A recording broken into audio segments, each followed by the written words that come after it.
Hey everyone, thanks for joining us today for our panel on misinformation in the media. We have an amazing array of panelists today. My name is Carolyn Fiddler. I am with Courier Newsroom now, where we work to fight misinformation and disinformation by putting good information out there, but I'll let Ellie talk more about that when she introduces herself.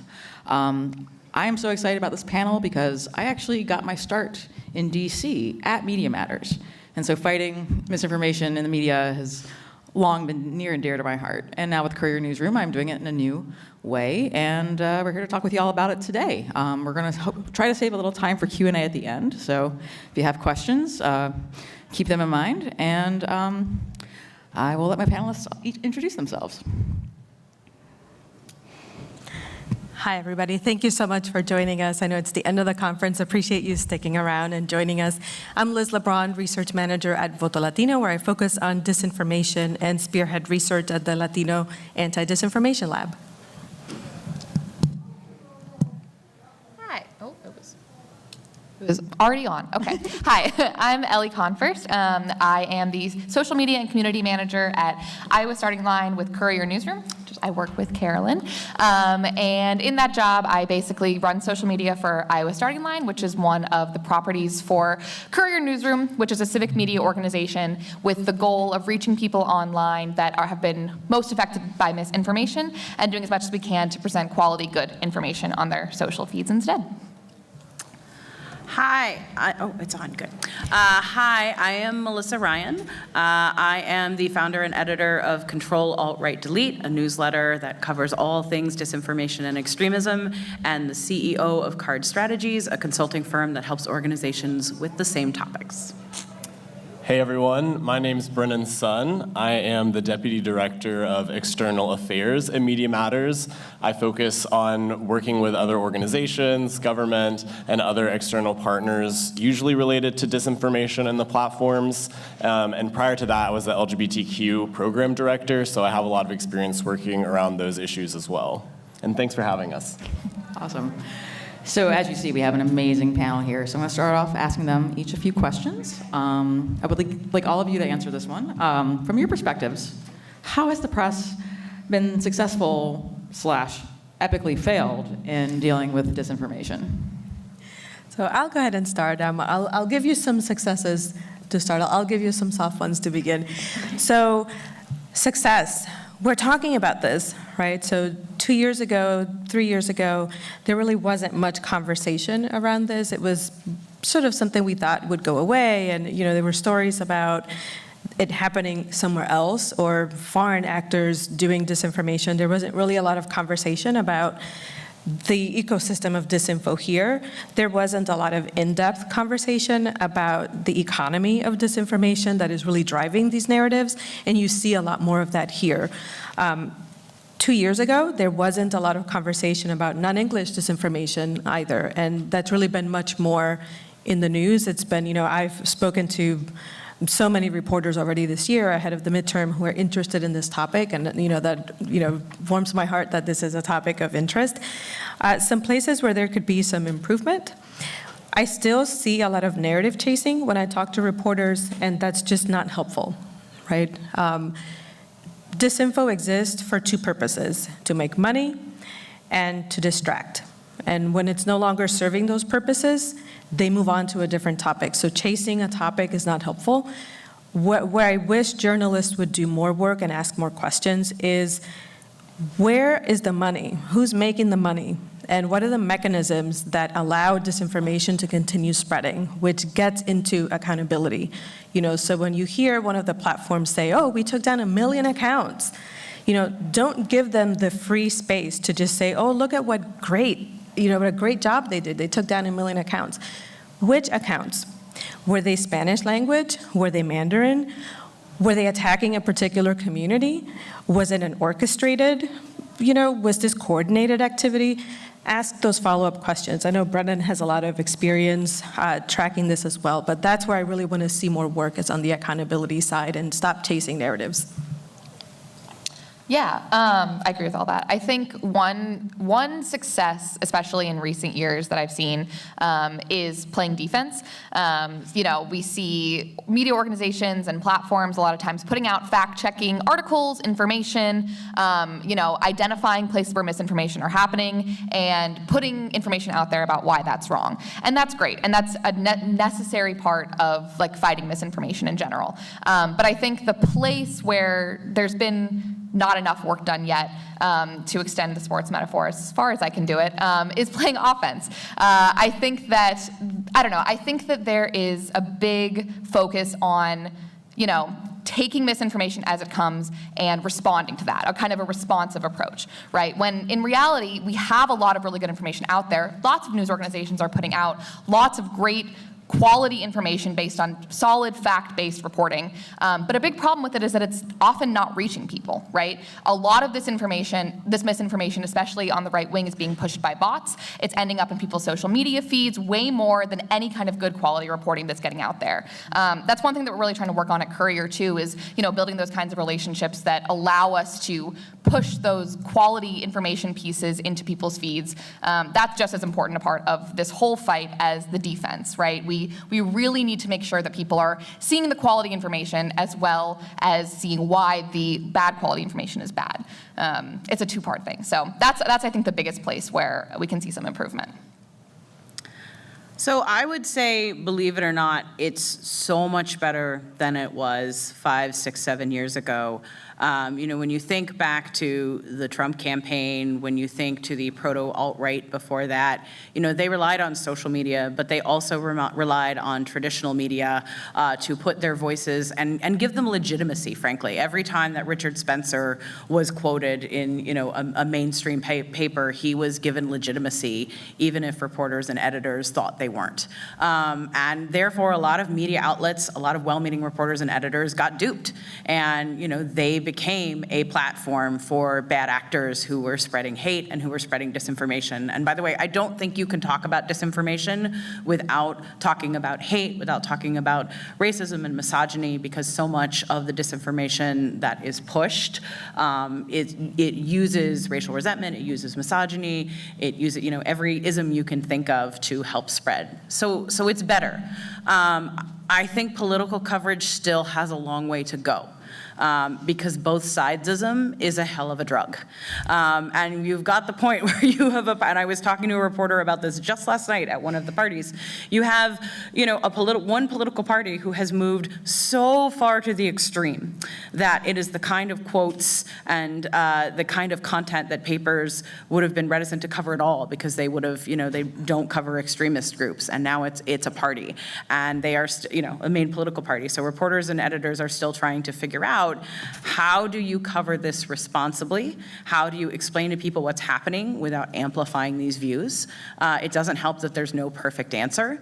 And I think in political coverage in particular, editors are still struggling with this, because you get trained of this is what the left says and this is what the right says, and we report the facts, we don't opine. So that, I think, is still going to be a struggle. It's better, but there's still a lot of work to do. It might come strange from me working from a media criticism organization, but I definitely want to start out saying we are very thankful for reporters right now, and I think they're working in a time that is harder to work in than ever before. They're under threat of harassment. They're facing media consolidation at the local level. Reporters who really are passionate about their communities might be getting, directives from the top, from places like Sinclair. And so they're also strapped for resources, and they don't have as much money, and they might be covering things that are way beyond their beat. It's going to be really complicated if you're working in Texas and you're writing about anti-trans legislation there, and maybe that's not your background there, and you're having to connect these local stories and these events and this legislation to a broader onslaught of right-wing misinformation, online misinformation, Fox News propaganda. And so even though a lot of times reporters get it wrong, and we are at Media Matters going to hold them to account, they're working really hard under really, really tough circumstances. And I also think another area in which they're getting it right is beats and verticals and publications focused on specific issues. I think about a lot of the great LGBTQ publications, which sadly in recent years have lost a lot of staff, and then we've seen some kind of build back up. But those are really crucial areas because those are the people who know best, and they also really understand misinformation, and it's great to work with them. We work with them a lot at Media Matters because they know that these events happening in their communities or to their communities are not just isolated events. And then, of course, places like Courier Newsroom, which I think it's really important to think about building out, I think the second thing I would say is the information infrastructure is one of the areas in which the media is not doing great, and we're also really suffering from the left. And so it's important to have, good news and news that is factual and science-based, but that also, sometimes has either a perspective or is not afraid to go after some of the, explicitly political stuff, or both sides things. In this current environment, someone who may have had to go on CNN or ABC 10 years ago, they don't need to do that. They can go to Fox News, they can go to Daily Wire, they can show up on Joe Rogan's podcast. They can stay only within an ecosystem that does not have to keep them accountable and get their message out to even more people than they would in mainstream outlets. And then mainstream outlets then have a issue in which they have so many things that they're having to cover. There's so many scandals, there's horrible things that the right's doing, and the right can really hone in on the topics that it wants and just completely, my colleague Allison Fisher on a panel the other day was talking about how Fox News and the right just repeatedly use the phrase Green New Deal. They associate all these bad things with the Green New Deal. And their audience is familiar with it, and they're not supporting it because they're hearing a lot of negative stuff about it. Whereas mainstream outlets are not getting that information and factual information to their audiences, whether that's Green New Deal or, LGBTQ information, a lot of different things that they're not able to that they're not covering enough, frankly. But then again, you also have to acknowledge that they have so many things that they need to cover that the right can just conveniently ignore.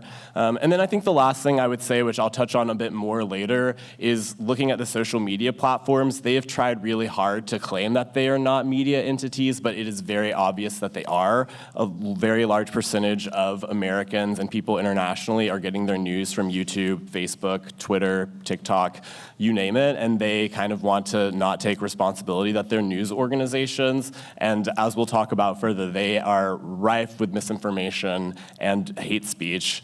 And I think that is another area in which we need to think about the failures of media, not just as what we think of as newspapers and TV, but also the platforms. That's a great segue, because I would love each of y'all's perspectives on what accountability looks like for platforms, for media outlets, and journalists, because I know we all probably have different answers to that. No, absolutely. That's a great question. We can sit up here and gripe about it, but we do have some solutions. We think about this a lot, and I appreciate the question.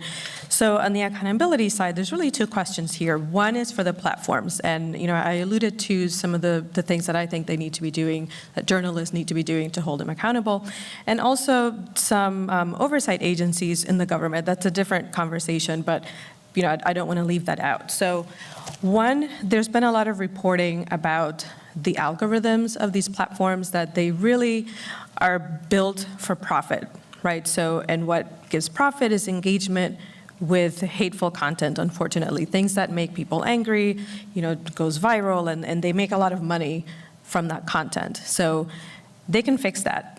They own those algorithms. They need to own what those algorithms are doing, the harm that is happening, and they need to be held to account for that. That doesn't just fall to journalists, but it is always something that should be included in that conversation.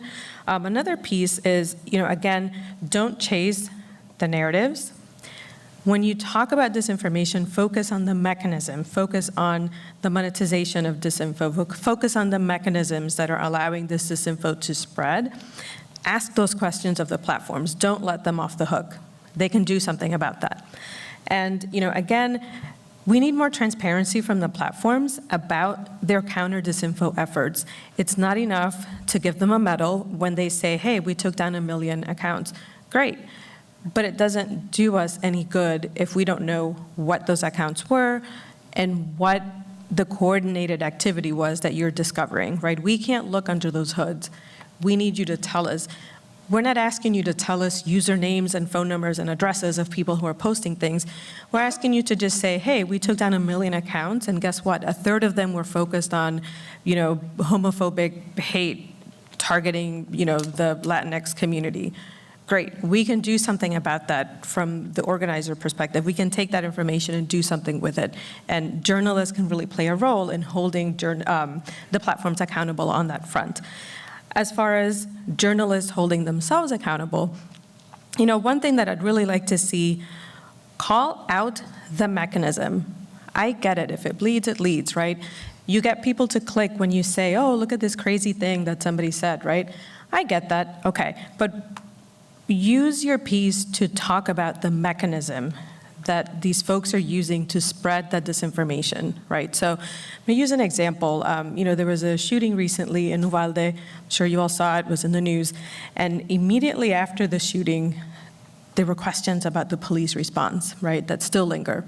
The conversation immediately was, hey, 40% of that county's budget is spent on policing. What happened here? Where is that money? Why didn't it show up? That conversation died down at the national level. It's still happening locally, but at the national level, it was really displaced by this narrative of it was a mentally ill trans woman who did this shooting, which A, is false, B, is putting mental illness at the center of gun violence, which we know from research after research that is not true. Mental illness and violence are not equivalent. And 3, it's centering hatred of the LGBT community where it had no business. It didn't belong. There was zero indication that this person was responsible. So this really put journalists in an awkward position, right? Because these young women, of course, should be given a platform to say, hey, that wasn't me. I did not commit this crime, right? We owe her that. We don't, we can't just leave her out there taking the blame for this. So of course, there's space for that. But when you do that, also call out and say, hey, this was a distraction tactic, right? So I'm here to tell you this person was not the perpetrator, but here was the little trick, right? While we were busy looking for this poor woman, what we're not talking about is that 40% of the budget. What we stopped talking about was the police. Recenter that conversation. Don't let them distract you as journalists. We deserve better. Yeah, absolutely. I think one thing for both platforms and for the media, for reporters at large, that is really important for accountability is making sure that accountability is comprehensive, I guess. And so what I mean by that is it's very common, and you see it a lot, to combat disinformation at like the top level, right? The kinds of like big lies that, for example, the 2020 election was stolen, as an example. But that is not where misinformation starts, right? And that is not the first time that people are exposed to misinformation. There is a whole ecosystem, a whole ladder of other lies, littler ones that maybe at first don't seem quite as dangerous, that are everywhere online. Anyone who ever goes on social media knows that like these things just pop up all over the place all the time. And I think it's really easy for, Brennan talked about this too, like some of the national media organizations have trouble sometimes addressing all of those little lies. I mean, there's so much, right? And platforms do as well. But the reality is that each one of those steps is just as important to getting to those really, really destructive pieces of misinformation as everything else. So I think a really important aspect of accountability is being accountable all the way through, from top to bottom. Platforms need to work way harder at getting some of these pieces of misinformation that are like, I think a lot, if anyone was on TikTok like 2 years ago, there was a whole thing about how Wayfair, the furniture company, was like, engaged in human trafficking efforts that was completely fabricated, completely made up. And there were a lot of great news organizations that covered that, and that's great. But I mean, I was seeing TikToks with millions and millions of likes. I was hearing my friends talk about it, people who I consider to be relatively good news consumers, because this stuff is just everywhere. And things like that, things like the Wayfair story, pop up all the time. It's not always presented as like a right-wing organization telling you this, right? A lot of times it's presented like people that you know, people that you tend to trust, and they look like people that you're friends with, you know, like young people that you see on social media. And so it's a little bit harder to tell, right? It's harder for people engaging with that content to know right off the bat that it's misinformation. So I think it's one of the most important things in keeping media accountable, keeping platforms accountable, is ensuring that it doesn't just stop at the big lies. We have to make sure that we're fighting this at every single level. Media organizations and platforms need to make sure that they're doing just as much fact-checking on some of those littler stories that might not seem as directly related to some national political issues. But it's just as important to getting to those big things. And I mean, misinformation of any kind at any point is dangerous, and is going to be a problem. So, yeah. So I am convinced when we're talking about media and social media both, that we're ultimately, this is an antitrust fight. It's going to be very difficult to hold consolidated media companies accountable. It's going to be very difficult to hold social media companies like Facebook that have no real competitors accountable because they have no incentive to change their business model. So what you see now, and Brennan is a veteran of this, is Facebook does something really terrible, but it doesn't matter until it becomes a huge press story. And then Facebook goes on the defense, but instead of actually fixing the problem, it's a PR problem. And it's how do we make the story go away, not the fundamental. And if you are advocating as an organization or a campaign or whatever with Facebook, you will meet wonderfully sincere Facebook employees who really do want to help, and then they take it up to their boss, and then crickets, and then the next call is a filibuster because Facebook makes money from the hell that is Facebook, and this is true. I mean, you think about Cambridge Analytica, and you think about all the many scandals where it was a time when it was like every day there'd be a new Facebook scandal, and their stock price didn't go down. In fact, it went up, and their ad revenue went up. So I don't know how you can truly hold them accountable until you really come at antitrust and competition. And I think the same is true for media. When you think about the fact that Sinclair is able to own as much market share as they are, when you think about how one company can now own multiple local media outlets. So that is, I think, that's the big disinformation fight, is antitrust. Yeah, it's tough to go after Melissa because she covered a lot of the things that I wanted to say. But yeah, platform accountability, it's one of the main things that I and my team at Media Matters are working on every day. And, alongside many great other organizations and people. And it's tough because these companies, they don't have good intentions. They repeatedly prioritize people profits over people. I wish they prioritized people over profits. So I think, antitrust is definitely one. Going after their profits, which is tough because people need those platforms sometimes for advertising, but going after their business model, trying to figure out ways to make, and I don't have a great answer for this, but to make that very toxic business model not so profitable. And then I think another area, which again is tricky and something worth exploring, is like the liability and the culpability for some of the harms that they're causing, particularly to kids. Right now, like this past week, if you haven't been following, there have been protests, and I use the term protests, that's too kind of a word, honestly, at children's hospitals in Boston. I think they've been considering some in Pittsburgh, and across the country, targeted by far-right online actors like Matt Walsh and the Libs of TikTok Twitter account. And doctors at these hospitals are being threatened, parents are being threatened, kids are having to be escorted with security to get basic healthcare coverage. Trans kids are the target of this. And this is a real harm that people are experiencing because of hatred on the platforms. And I wonder about exploring ways for them to be liable. Right now, and I forget which platform it is, but I think there's a lawsuit targeted a platform because a child died by suicide because of bullying and harassment that they faced there. And so I think that is one of the areas that's really interesting for me, because you know, if a publication puts out false, dangerous information, they can be held accountable, but platforms repeatedly get away with some of this hatred.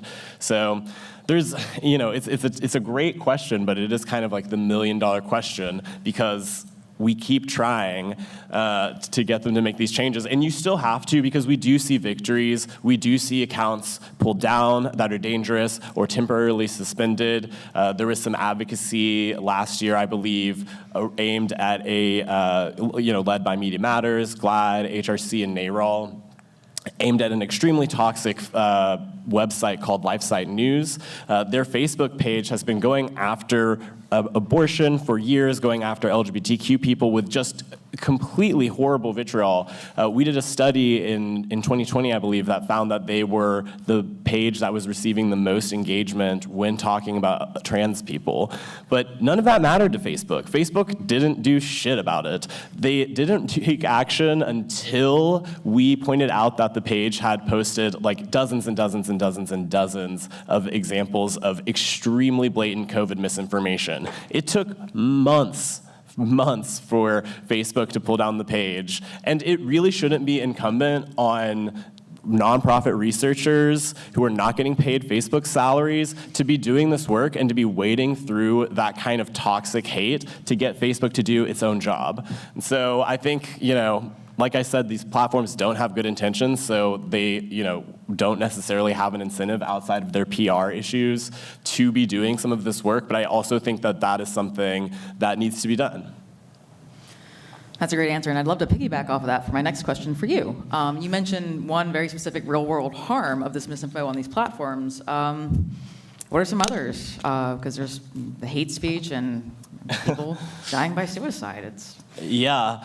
I mean, I think if you think about all of the priorities of progressives right now, all of the things and the communities that we care about, Facebook, and I say Facebook and YouTube and the platforms, but they're a crucial piece of the infrastructure of the broader right-wing media ecosystem. So I'm also talking about Fox News and Breitbart and Daily Wire and these podcasts that are cross-posting their narratives. A lot of times people want to say, like, oh, there's this direct line, you know, there's far-right misinformation on these message boards that then goes to Facebook, that then goes to Fox News, but it doesn't always work like that. Sometimes these Republican consultants, like Chris Rufo, who's the architect behind the critical race theory panic, might kind of dictate it. It might come from right-wing think tanks and then kind of, you know, go in a circle. It really can go any way. But when you think about all of our priorities, when Media Matters has done studies looking at immigration coverage, right-leaning news and politics pages are consistently posting more and obviously more toxic information and posts about immigration than other, you know, non-aligned or left-leaning pages. They're also getting disproportionate amount of interactions on them. If you look at abortion, after Roe was overturned, Media Matters did a study finding that pages celebrating the decision were getting more interactions than credible news sources putting out information that is necessary for pregnant people and women, or people who may be considering having kids, or maybe, you know, sexual violence survivors. Real information that they need is being pushed under because the algorithm is prioritizing outrage and right-wing fear-mongering. We did a study, and I said every issue. I'm going to say all of the issues. We did a study. We've done 2 studies on anti-trans hate speech and misinformation. Again, we found 2/3 of the interactions on posts about trans issues are on right-leaning pages. When you look at major historic events like the Equality Act hearings, Dr. Rachel Levine's historic Senate confirmation, the vast majority of posts and interactions, despite these being really historic watershed moments for the community, on Facebook are being dominated by the right.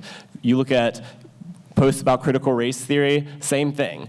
So what are the real world consequences of it? Well, it's all of them. I mean, if you're looking at the at the backlash of anti-LGBTQ and racist legislation censoring teachers in the country, that public support and that lawmaker support wouldn't be possible without this cycle of misinformation and hate speech coming from the right.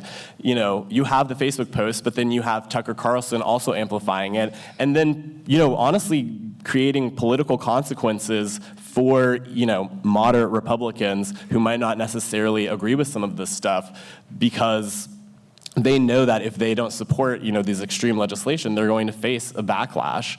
And then, you know, a lot of what I've been talking about is kind of in the, what we would call the algorithmic amplification bucket, stuff that's going viral, stuff that a lot of people are seeing. I think you also have to think about the stuff that people aren't seeing, things that are happening in private Facebook groups, in WhatsApp groups, on Telegram. The online to offline organizing right now is really scary. I mentioned the Boston hospital protests, but these protests are happening in all of our communities. You all probably know a teacher back home, a family member, a LGBTQ kid in your family whose schools are facing, or libraries, or, you know, other events, bookstores are facing real disruptions and threats of violence because of the online to offline organizing. So those posts might not be getting tens of thousands or a million likes and shares, but they are reaching a really engaged community. And then I think, like Melissa said, I think kind of a third bucket to think of too is just like completely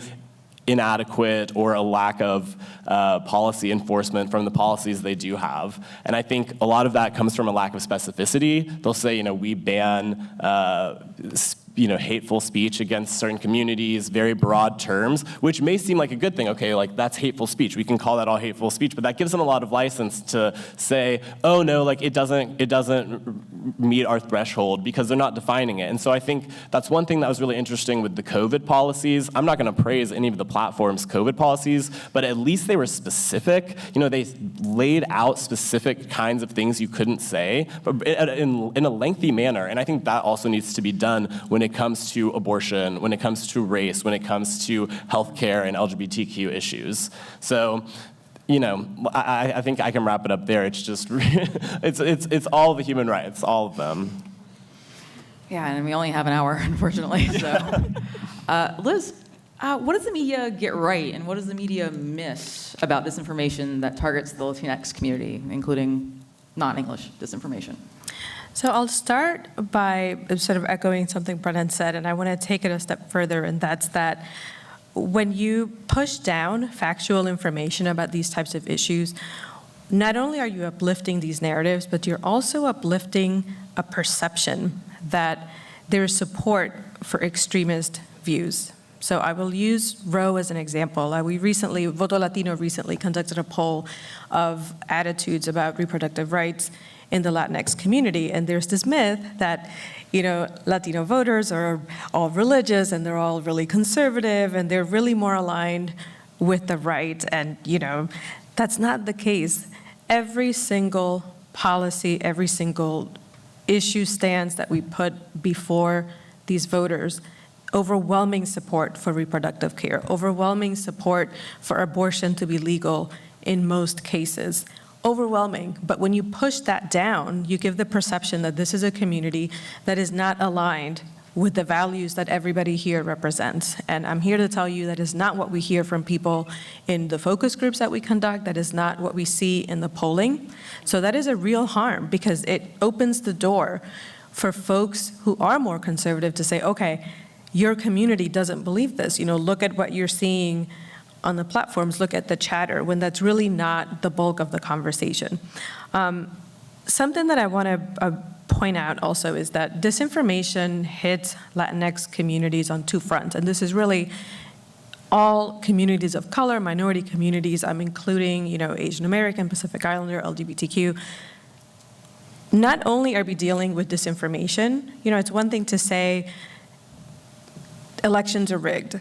It's another thing to say illegals are voting in California, 5 million illegals voted in California. That harms our community in two ways. One is that it diminishes trust in the electoral process when we know election officials from both sides of the aisle from every state have told us 2020 was the safest election that we have ever had in this country. We know that to be true, right? And yet that narrative diminishes trust in that process when we need people to believe that that process works so that they show up. But it also puts our community in direct harm, because you have folks who believe that there is election fraud, there's folks who believe in the big lie, and now they have a target, and that target are people who look like me. It's people who look like the other. It's people who are Asian, people who are Muslim, fill in the blank, right? So that is an angle that I really wish journalists would focus on as well, that this harm isn't just about elections. This harms our community directly. It puts us in physical harm, and that's something that really needs to be addressed with the platforms on the accountability front, but also I don't see that as part of the conversation when folks talk about disinformation. Another piece I want to touch on is platforms, and, I'll use Facebook again as an example, but so the platforms love to say, oh, of the disinformation we took down, only a tiny percentage was Spanish language. This isn't really a big problem, right? So the issue of scale is really lost on these folks. And I'm sorry, but y'all have some really smart statisticians on staff. I know somebody in the building knows better than that, right? So let's focus on South Florida for a minute, right?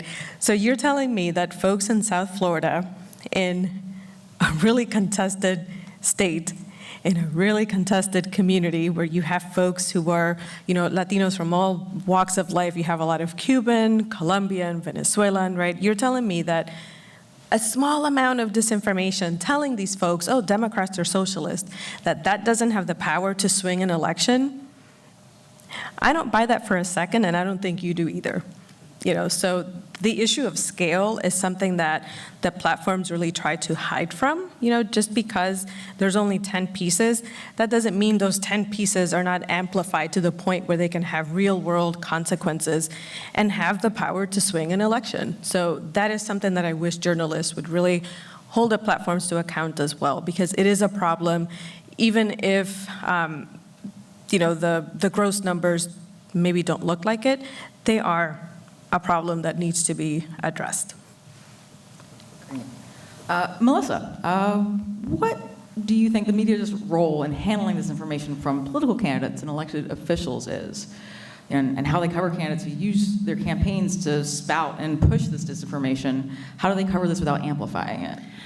Yeah, that is the question of the moment, isn't it? I think when you're looking at extremist right-wing candidates, and I mean, at this point, that's Republican candidates. I think it's a little different than we were 6 years ago, but they're running for a few reasons. They're running to win, if they're running in a competitive district or if they're running in a primary.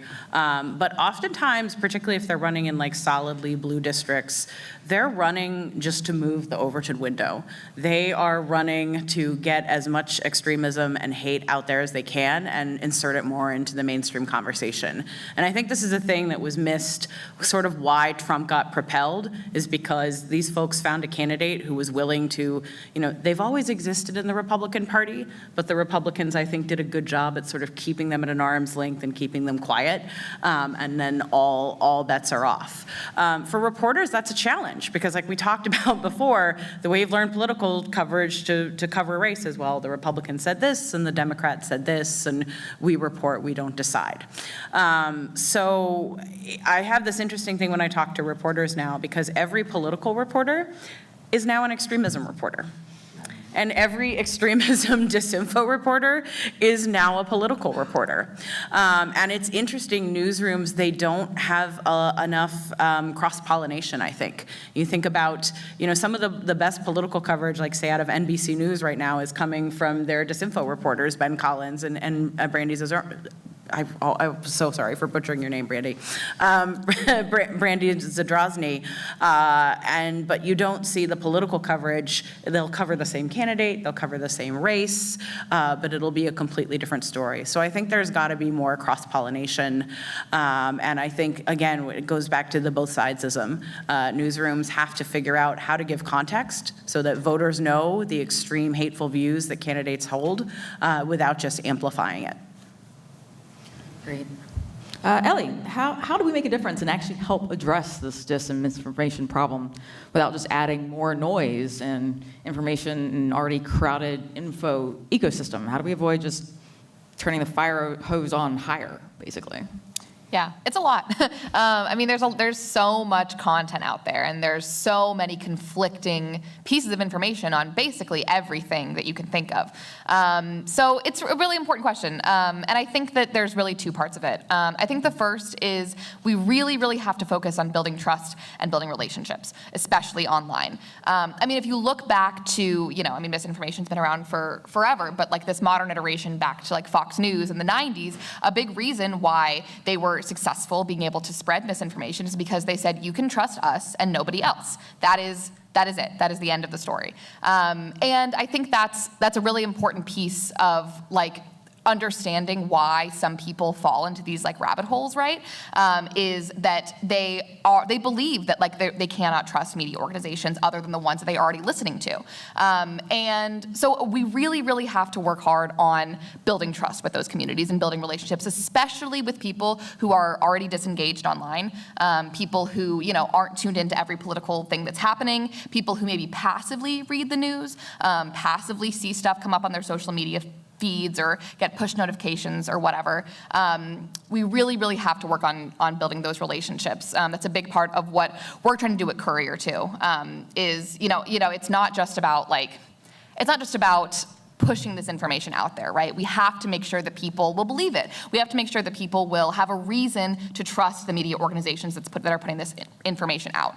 And that is a long-term process, and it requires a lot of work. And a lot of times it's not necessarily those media organizations' fault that people don't trust them, but it's still something, especially on the local level, that requires a lot of work. That is where like most of that trust, I think, can be built. So that's the first side. I think the second thing is it really has to be an organizing effort, I think. I mean, it's, we're a progressive movement is built on organization and on organizing. And I think that there's a lot that those lessons can do for fighting misinformation online. One of the things that we're trying to do at Courier is training volunteers and training organizations to work with us to train volunteers to recognize misinformation online, to share quality information on their news feeds. There's lots of great talk and been lots of great talk about like changing the algorithms and changing the policies of these platforms. But in lieu of that, until we can get that to happen, we have to learn how to beat the algorithms. There's early research that shows that, especially for passive news consumers, the more often someone views a piece of information, the more often they're exposed to it, the more likely they are to believe it, whether that's good information or bad information. And that's true across the board.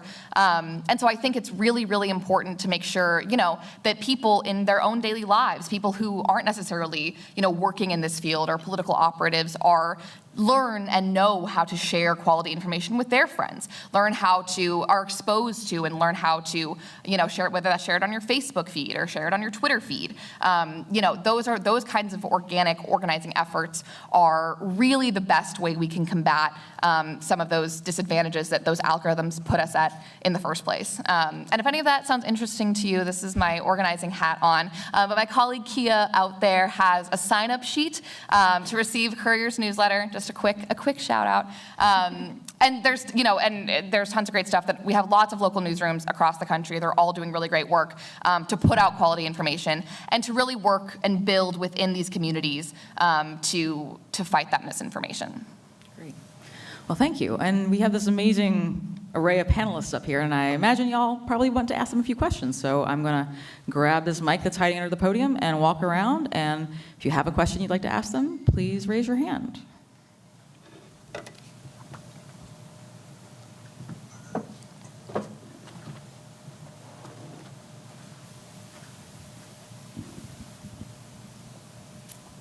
Thank you. Sorry. I was wondering, I often think about just kind of what's going on in the education system with public schools and how a lot of students were taught to the test, and there's a lack of critical thinking skills that a lot of people in our society do not have. So I'm kind of wondering what role you think that lack of critical thinking skills is having on the spread of misinformation and disinformation that we're seeing. I'm not sure if you all have read the book The Shallows, but I read it about 10 years ago when it first came out. So I'm thinking about that too, and the general dumbing down of American society. So just kind of interested in hearing your thoughts on how that has correlated with the spread in misinformation and how we could address that and encourage people to have deeper critical thinking skills. I have kind of a parallel answer, more within my expertise, I think.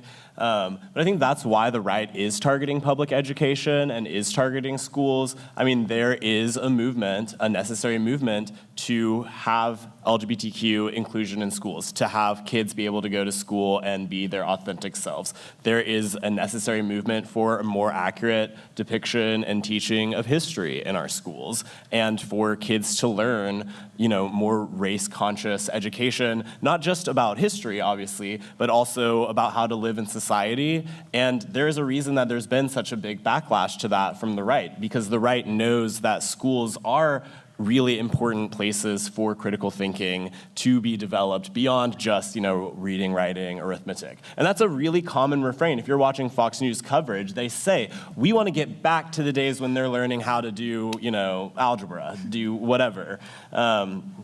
And I think it's putting public school teachers in a really tough spot because their workplace, where they're already underpaid, and you don't even get me started on the conditions that they have to face outside of the politicization of their schools.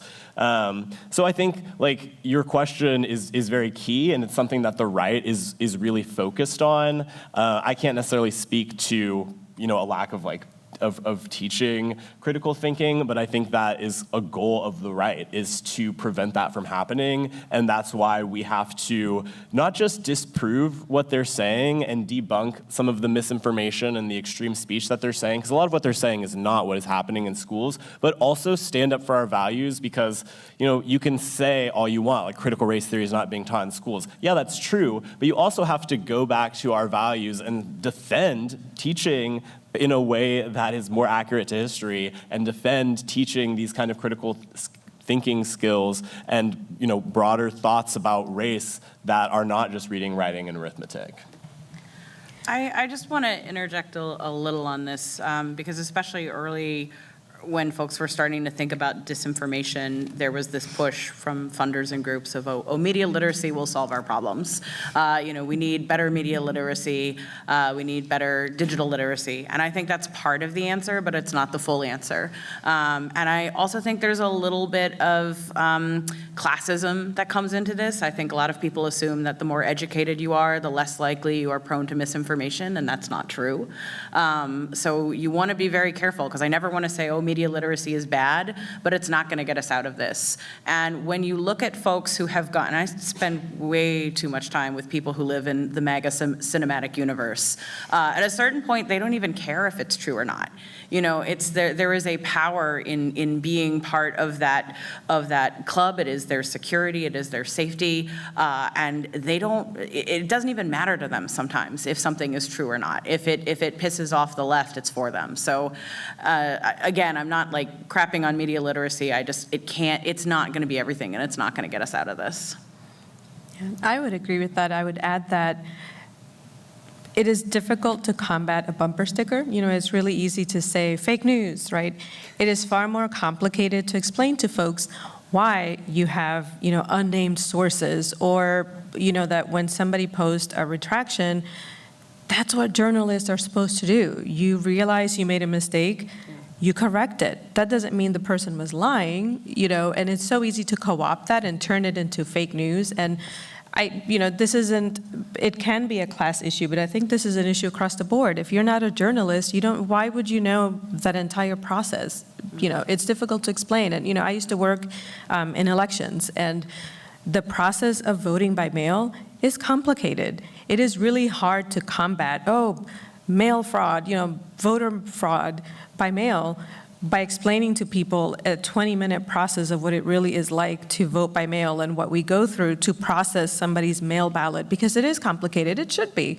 You know, we verify each and every ballot, as we should, right? You can't put that on a bumper sticker. So I think that, you know, this goes beyond media literacy. It's just a matter of, these processes are difficult to understand. They're processes. It's not a bumper sticker, and it can be difficult for folks to grasp that, but we do need to do a better job of explaining to folks so that they understand that it's not a lie. It is a correction. This is part of the job, is when you get it wrong, you admit it, you come forward, you correct it. I just wanted to add really quick too, sorry, that I think a big aspect of this is the role that echo chambers play too online. I think that it's way easier to not apply a critical lens to something that everyone in your social circles is sharing and saying is true.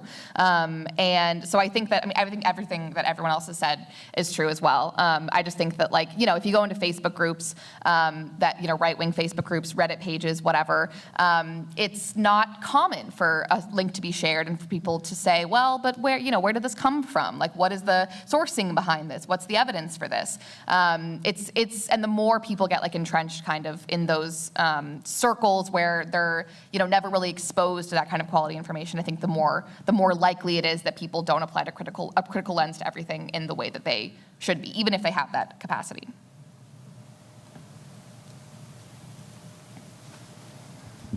Yeah, it's recently come to my attention that the pharmaceutical industry, we're the only country that allows the pharmaceutical industry to advertise on TV.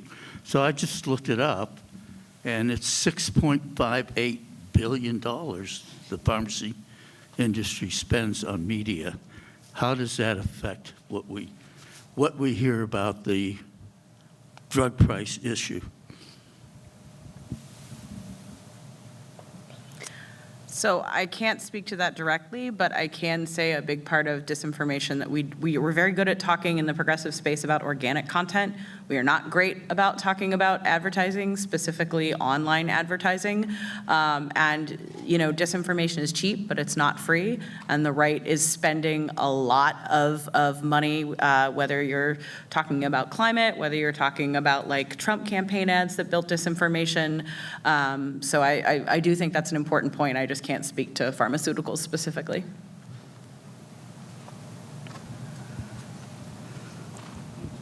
Thanks. Okay, you guys have done a really great job laying out what depresses me every single day. I'm like, so sorry. I know a whole bunch of this. And so I came partly to hear from you guys. What can I do? What effective action can I, as an individual, not a reporter, an activist, what can I, and I'm not on Facebook, hate it with a passion. And I know everybody knows, you know, don't retweet anything to hate on it, because that's just, you know, we know what that does. Okay, so as an activist, 2 or 3 things, the most effective things I can do. Okay, so I have a whole list of things that you can do. I actually did a workshop about it on Thursday. So the first thing I want you to do is come see me after, get my card, and I will share my presentation with you. That's got a whole bunch of stuff. But for the benefit of everybody else, so since you all are organizations, if there's one takeaway that I can share with you is know your lane and know your capacity.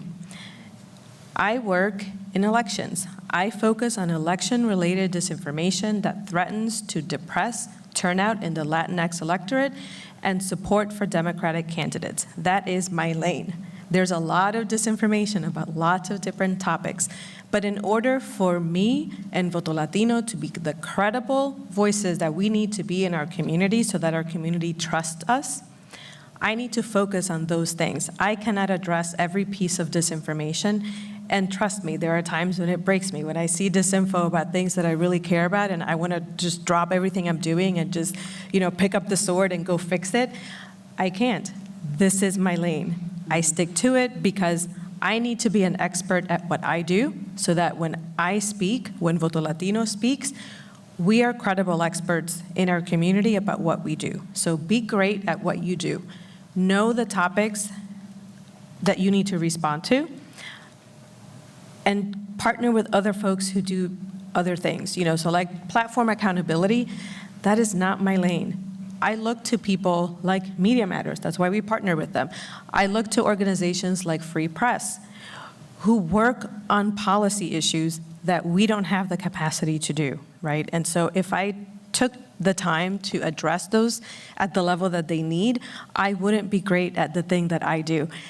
And guess what? I need to be that credible voice. So the other piece I would say to you is, you are an expert at what you do. Tell everybody, because trolls don't sleep, and neither should you. They're out there doing podcasts. They're out there, it's not free, but they're out there doing it. They're making content day and night. They don't stop on election day, and we can't either. So go out there, be great at what you do, and share it. It makes a difference. There's the folks who are conspiracy, they want to believe conspiracies, they're going to believe it. Those are not your people, right? Your people are the folks who are like, I don't know.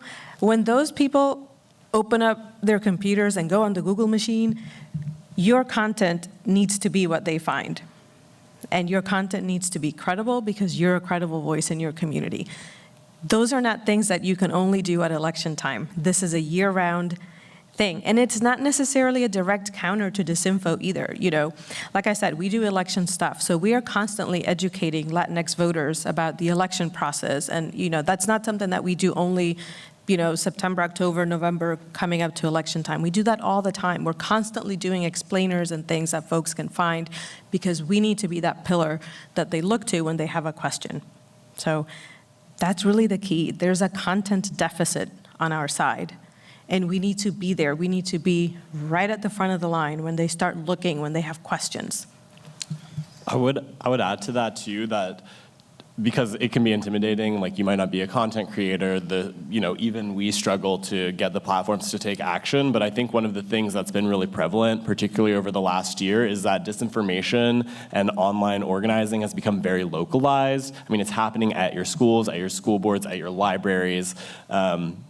And so I think being involved in your community, being involved with these organizations, if you're a parent, show up, talk to other parents about this, try to encourage them or talk to them and, ease some of their concerns about critical race theory or about trans kids. Be involved in those, in school board races. The right is coming for them. They're pushing for recalls. They're pushing for very far right candidates. So getting involved in those, whether it's like running or supporting somebody who is good or really trying to dispel those fears in your communities. It's maybe even showing up to a drag queen story hour and supporting that event or supporting those bookstores or donating. A lot of bookstores have memberships and finding ways to, support them online, or if they're facing a deluge of hate speech because they're having an event, trying to, get involved there and find ways, they have really effective counter protests that kind of keep those people away from those things because it is in your backyard. And so I think,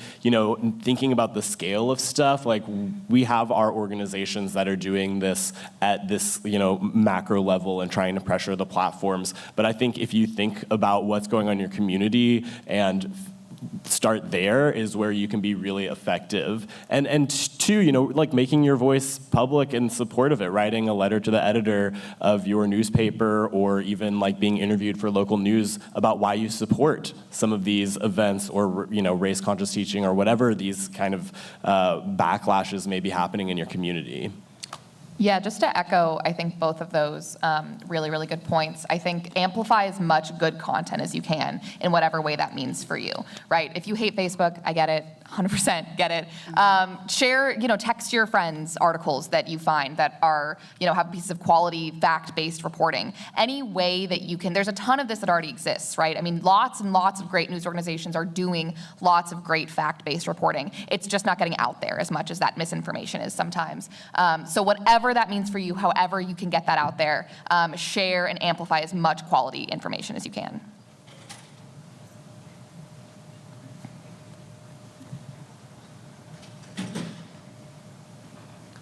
Looks like a fun job, Carolyn. Hey, everyone. My question is, Brennan was talking about some of the consequences we've seen from this rhetoric, threats against the doctors at Boston Children's Hospital, armed Proud Boys showing up at Drag Queen Story Hour, but also attacks on the FBI after the Mar-a-Lago raid and arguably January 6th. We're seeing violence that comes from the escalation of disinformation. I'm curious how any of the four of you feel about how we educate about the connections between this language and the violence that results, the sort of growing education that's happening around what stochastic terrorism is, and the importance of using those terms or not using those terms, but helping recognize the consequences that come from not, holding this rhetoric back. That's an area that is really difficult, and Melissa has talked about this a couple of times.